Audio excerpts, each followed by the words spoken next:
Assalomu alaykum, hurmatli televizor ko'rguvchilar. Yaxshimsizlar? Dunyo Uyg'ur qurultiyi tor televiziyasining kunlik xabarlar programmasiga xush keldinglar. Men Iftixor Abdurashid. Juma kuningizga muborak bo'lsin. Hurmatli ko'ruvchilar, tövəndə diqqətinizlər kunlik xabarlar programmamızın təfsilatı bo'lsin. Dünya Uyghur Qurultiyi 1 oktyabr kuni Yevropa parlamenti a'zosi İlhan Küçükning hamkorligida tajovuzchi Xitoy kommunist davlatining Sharq Turkistonni ishg'ol qilganligining 76-yili, shundaqla atalmish saxta avtonomiya nomida Sharq Turkistonni mustamlik qilib olganligining 70-yili munosabati bilan Belgiya poytaxti Bryusseldagi Yevropa parlamentida atalmish avtonomiyaning 70-yili nomli ilmiy muhokama yig'ini o'tkazdi. Bu yig'in Dünya Uyghur Qurultiyi raisi Turg'unjon Alovuddin, Qurultayning muavin raisi Zumratay Erkin, Markaziy Germaniyadagi Uyg'ur kishilik huquq va demokratiya markazining raisi va Qurultayning sobiq raisi Dolqin Aysa, Qurultay ijroiya komitetining muavin raisi Erkin Zunun, Jasur Lager Shoidi va Qurultayning taftishi Qalbinur Sidiq, Qurultay Ishki ishlar komitetining mudiri va Belgiya Uyg'ur jamiyatining raisi Akbar Tursun, Qurultay uchur axborot markazining mudiri Iftixor Abdurashid, Qurultay muhojirlar markazining mudiri Odiljon Abdukerim, Qurultay arxiv bo'limining mudiri Toshmamat Yo'lbosar, Qurultayning xizmatchisi Intizor, yaqinda vatanimiz Sharq Turkistonni ziyorat qilib kelgan turkiyalik yosh Taha Yasin va Belgiya Uyg'ur jamiyati a'zolarining qatnashishida ilib berildi. Mazkur yig'inga Dünya Uyg'ur Qurultiyining muavin raisi Zumratay Erkin riyosatchilik qilgan bo'lib, yig'inda Yevropa parlamenti İlhan Küçük, Qurultay raisi Turg'unjon Alovuddin qatorliqlar so'z qilib, Xitoyning bugun atalmish saxt avtonomiyani dog'dug'i bilan qutluqlayotgan mushkunda Sharq Turkistonda irqiy qirg'inchilikning to'xtamaganligini, millionlagan Uyg'urning hozirmi turmalarda, lagerlarda va majbur emgak maydonlarida qirg'inchilikning qurboni bo'layotganligini ta'kidlab, Xitoyning atalmish saxt avtonomiyasining faqat Xitoyning mustamlikchilik qariniyatini ishga oshiradigan bir vosita ekanligini, Sharq Turkistondagi Uyg'ur qatorliq turkiy millatlarning bu mustamlikchilikni aslo qabul qilmaydiganligini o'ttirib qo'yib o'tdi. This was the case in my first term. This was the case in my second term, but this will stay as one of the top priorities in my agenda in my third term. Why? Because the European Union was built on certain values, including human rights, dignity, and rule of law. What we see in China recently, and not only recently, is a deterioration of the fundamental rights of the European Union. And I believe those rights are not belonging only to the European Union, but they belonging to the universal rights of human beings. So that is a dark day in the history of Uyghur people, marking 70 years of repression under the name of the so-called Xinjiang Uyghur Autonomous Region in 1965. When the Chinese authority declared autonomy for Uyghurs, it was present and future. 70 years later, that promise became nothing more than a propaganda. Instead, in the last 70 years, Uyghurs have endured systemic discrimination, mass incarceration, religious persecution, cultural erasure, forced labor, and the dismantling of our right to exist as a people.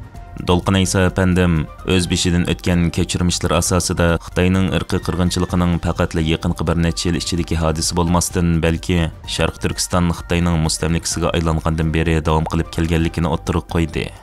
After 29 years later, only on May 31, 1984, Chinese National People's Congress passed a law on regional national autonomy.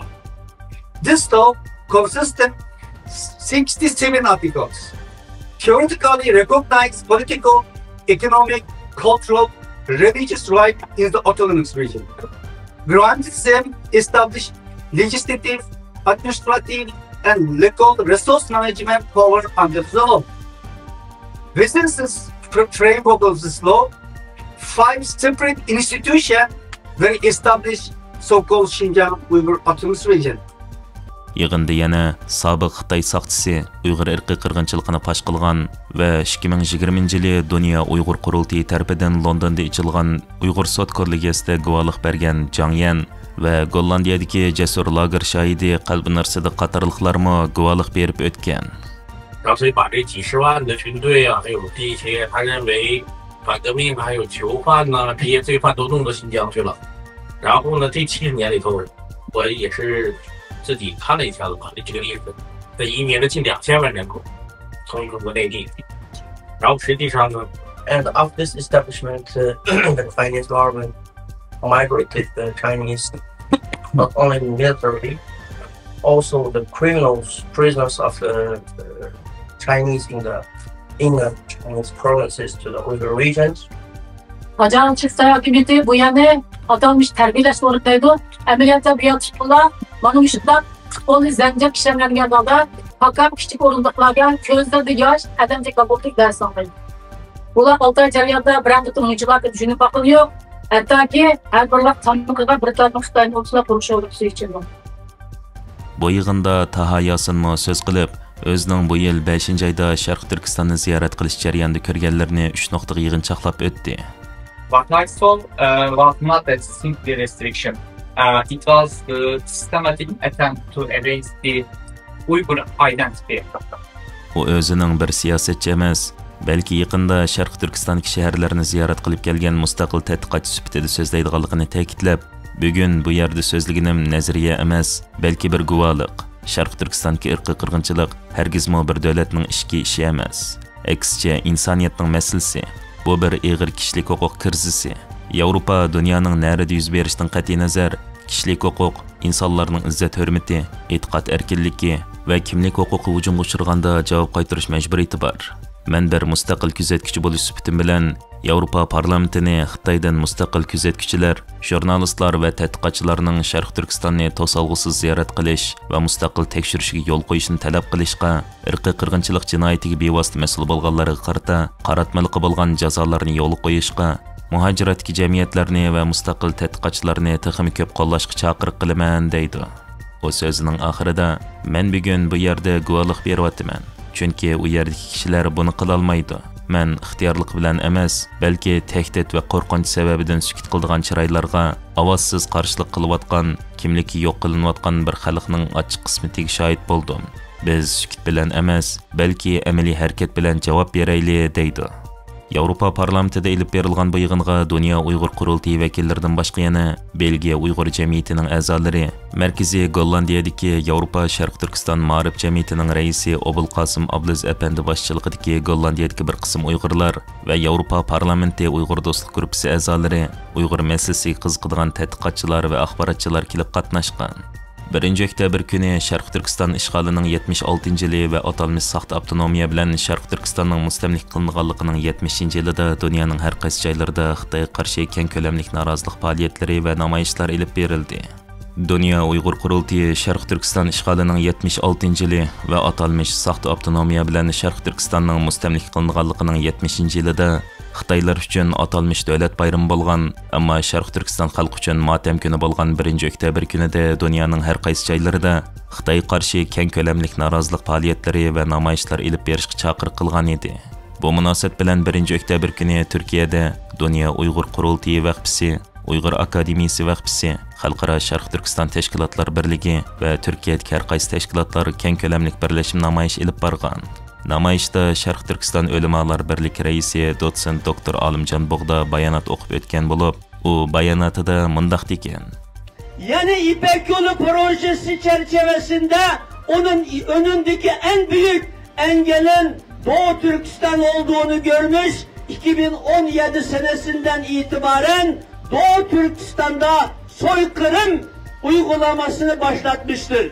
İşğaliyetçi kommunist Xitoylar vatanimizga kirganda atalmish millatchi Xitoy kuchlarining qoldiqlarini tozalab chiqib ketishga va'da bergan bo'lsa-mu, Sharq Turkistondagi barliq mustaqil davlat apparatlari va Jumhuriyat armiyasini tarqitish orqali milliy qo'shinimizni yo'q qildi.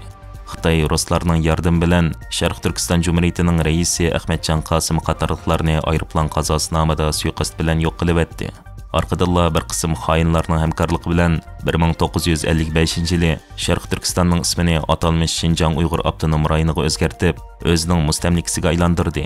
ishg'oliyatdan ilgari o'zining mustaqil qonun va ma'rif sistemasi bo'lgan Sharq Turkistonni fashist Xitoy barliq huquqidan mahrum qilib, tabiiy boyliqlarni talon-taroj qilib so'mirib yotadi. Sharq Turkiston xalqi ishg'ol boshlangan kundan boshlab Xitoy terrorist davlatining izchil zulm va assimilyatsiya siyosatlarining nishoni bo'lib keldi. Biroq fidokor, vatansuyar qahramon xalqimiz 76 yildan buyon Xitoyning ishg'oliyatini qabul qilmay, ishg'olga bosh egmay, oshkora va maxfiy holda qarshilik ko'rsatib kelmoqda. Shundaqla mustaqil Sharq Turkiston davlatini asli keltirish yo'lida nurg'un xalqimiz jonlarini fido qildi. Nurg'unlari hozirmo ham Xitoyning turmalarida yetyotidi. İstanbul'da o'tkazilgan bu namoyishda Dunyo Uyg'ur qurultiyi ijroiya komitetining muavin raisi va Uyg'ur akademiyasi vaqfisining raisi Abdulhamid Qaraxon, Sharq Turkiston tashkilotlar birligining raisi Nurmuhammad Turkistoni, Sharq Turkiston ma'rif va hamkorlik jamiyatining raisi Musajon Er, Darul Iman akademiyasining raisi Mahmud Emin Damullam qatorliq tashkilot mas'ullari so'z qilib, oxirgi nishonning Sharq Turkistonning ozodlik uchun barliq tashkilotlar bilan hamkorlik ichida faoliyat olib berishni davomlashtirganligini bildirishgan. Yaponiyada Yaponiya Uyg'ur jamiyatining tashkillashida Yaponiya parlamentida 1 oktyabr kuni ismi bor, jismi yo'q Uyg'ur avtonom rayoni qurilganligining 70-yilligiga qarshi muhokama yig'ini o'tkazilgan. Mazkur yig'inda Uyg'ur tadqiqotchisi professor Kumakura apandi va Sharq Turkistonda ziyoratda bo'lgan muxbir Sakamoto nihoyat tafsili va qimmatli dokladlarni taqdim qilgan. Dunyo Uyg'ur qurultiyi Xitoy ishlari komitetining mudiri Saud Mehmet milliy ozodlik g'oyasidan milliy tozalash fojiasigacha degan temada nutq so'zlagan. Yaponiya parlamentida o'tkazilgan bu yig'inga Yaponiya parlamenti Uyg'ur do'stlik guruhi raisi Furuya apandi va bosh kotib Ishibashi apandini o'z ichiga olgan 15 parlament a'zosi, 1 nafar sobiq parlament a'zosi, 15 nafar parlament a'zosining kotibi, har qaysi davlatlarning elchixona xodimlari, 50 dan ortiq Uyg'urlarga islashlik qiladigan yaponiyaliklar va axborotchilar qatnashgan. Tadqiqotchi Kumakura apandining Sharq Turkistonning Stalin bilan Xitoyning yangi ichki savdosi va Yalta kelishimining qurboni bo'lib islanganligi haqidagi tafsiliy dokladini parlament a'zolari va kotiblari, elchixona va matbuot xodimlari oxirgacha diqqat bilan anglab chiqqan. Avstraliyada Avstraliya Yangi Zelandiya Xitoy qurbonlari birlashmasi nomidagi tashkilotning tashkillashida Avstraliya Uyg'ur jamiyati va Avstraliya Tibet tashkilotlari qatorliqlarning birlikda olib berishida Avstraliyaning Sidney shahrida atalmish Xitoy Xalq Jumhuriyatining davlat bayrami kunida bu kun Xitoy uchun bayram, biz uchun motam temasida Xitoyning Sharq Turkistonni ishg'ol qilib olganligining 76-yili, saxta avtonomiya bilan mustamlik qilinganligining 70-yilda birlashib namoyish o'tkazgan. Bu namoyishga Avstraliya Uyg'ur jamiyatining raisi Baxtiyor Bo'ri, Dunyo Uyg'ur qurultiyi fondining muavin raisi Jurat Abdukerim, Dunyo Uyg'ur qurultiyining taftishi Gulmira Zunun, Dunyo Uyg'ur qurultiyi qonun komitetining mudiri Mehmet Chalabchi va Avstraliyadagi Uyg'urlar, Tibetlar, Hongkongliklar qatnashgan. Amerikada Amerika Kaliforniya shtati Los Angeles shahri rayonidagi Uyg'urlar, Tibetliklar, Hongkongliklar va Tayvanliklar Los Angelesdagi Xitoy konsulxonasi oldida atalmish Xitoy Xalq Jumhuriyatining davlat bayrami kuni Xitoyning Sharq Turkistonni ishg'ol qilib olganligining 76-yili, saxta avtonomiya bilan mustamlik qilinganligining 70-yilida birlashib namoyish o'tkazgan. Bu namoyishga Dunyo Uyg'ur qurultiyining sobiq oliy maslahatchisi Erkin Sidiq, Qurultay ijroiya komitetining muavin raisi Mutallab Qurbon va Los Angelesdagi Uyg'urlar, Tibetlar, Hongkongliklar qatnashgan. 1 oktyabr kuni yana Amerikaning poytaxti Washingtondagi Xitoy bosh elchixonasi oldida aziz vatanimiz Sharq Turkistonning kommunist Xitoy tajovuzchilari tomonidan ishg'ol qilinganligining 76-yilligi munosabati bilan keng ko'lamli namoyish o'tkazilgan. Namoyishga Dunyo Uyg'ur qurultiyining oliy maslahatchisi Umar Qanot va Amerika Uyg'ur jamiyatidagi bir qism rahbarlar va shu yerdagi yerlik Uyg'urlar qatnashgan. Shu bayroqni ko'targanligimiz uchun, shu bayroqni tutib Xitoy elchixonasi oldida yo'qolsin Xitoy Sharq Turkistonga mustaqillikka vaqiralganligimiz uchun biz baxtli. U bicharalarga ichimiz og'rishi kerak. Qo'rqib uydan chiqolmay Xitoy elchixonasi oldiga olsam rasmga tushib qolaman degan insonlarning jiniga voy, ularninki hayotiga voy. Ya'ni ular o'zini o'zi qo'rqitib, o'shanda degan Amerikaningki bu prezidentinki bor. Eng cho'ng qo'rqish o'zini o'zi qo'rqitishda. Shuningdek, o'zini o'zi qo'rqitib, buningdan chiqolmay o'tib ketib bordi. Balki ba'zi qirindoshlarimiz ba'zi sabablardan bugun 3 kun kelamidi. Ammo deganimdek, hamma Uyg'urning qalbida bir mustaqillik umidi bor, orzusi bor, mustaqil bo'lsakkan deydi. Lekin fidokorlikni o'rganish kerak. Fidokorlik bo'lmasdan vatan bo'lmaydi. Vatan bo'lmasdan hech qaysimiz o'zimizningki murod maqsadiga yetolmaymiz. 1 oktyabr kuni Germaniya poytaxti Berlinda Dünya Uyg'ur qurultiyining tashkillashida Berlindagi Tibet, Hong Kong va Mongol tashkilotlarining qatnashishida birlashma namoyish olib berilgan. Bu namoyishga Dünya Uyg'ur qurultiyi fondining raisi G'ayur Qurbon, Berlindagi Uyg'urlar, Tibetlar, Hong Kongliklar va har qaysi kishilik huquq tashkilotlar qatnashgan. Dünya Uyg'ur qurultiyi yoshlar komiteti va Shvetsariya Uyg'ur jamiyati, Markaziy Shvetsariyadagi Ovozlar, ya'ni Voices tashkiloti, Yevropa parlamenti Uyg'ur do'stlik guruhi, Kanada Alberta Uyg'ur jamiyati, Dunyo Turk yoshlari qurultiyi, Markaziy Germaniyadagi Uyg'ur yoshlar tashkiloti, ya'ni Uyg'ur Youth Initiative, birlikda inglizcha, ruscha, Türkçe ve nemisçe Xitay 1 oktyabr davlat bayrami Sharq Turkiston xalq uchun motam kunidir. Biz bu kunni tabriklamaymiz. Bu ishg'ol erkinligimizning yo'q qilinganligining xotir kunidir degan temada ijtimoiy taratqularda #politi tashkillangan. Norvegiyada 1 oktyabr kuni Norvegiya Uyg'ur komitetining tashkillashida Norvegiya parlament binosi oldida Xitoyning Sharq Turkistonni ishg'ol qilib olganligining 76-yili, atalmish soxta avtonomiya nomida mustamlik qilib olganligining 70-yilida Norvegiyadagi Uyg'urlar norozilik namoyishi olib borgan. Shvetsiyada Shvetsiya Uyg'ur birligining tashkillashida mazkur birlikning ishxonasida Shvetsiyadagi bir qism Uyg'urlar Sharq Turkistonning mustamlik qilinganligining 70-yilida norozilik bildirib, Xitoy ishg'olidan keyin shahid qilingan barliq qarindoshlarimizga atab duo tilovat qilishgan. Angliya poytaxti Londonda Uyg'urlar, Tibetlar, Hong Kongliklar va Janubiy Mongoliyaliklarning birlashishida kommunist Xitoy davlati qurilganligining 76-yillik xotir kunining Sharq Turkiston, Tibet va Janubiy Mongoliyaning ishg'ol kuni ekanligini, bu ishg'olni qabul qilmaydiganligi va Xitoyning Londondagi mega elchixonasining qurilishiga qarshi birlashma namoyish olib borgan. Uningdan sirt yana Irlandiyaning poytaxti Dublin shahrida Irlandiya Uyg'ur madaniyat jamiyatining o'rinlashtirishida Xitoyning Sharq Turkistonni ishg'ol qilib olganligining 76-yili, atalmish soxta avtonomiya nomida mustamlik qilib olganligining 70-yiliga qarshi birlashma namoyish o'tkazgan.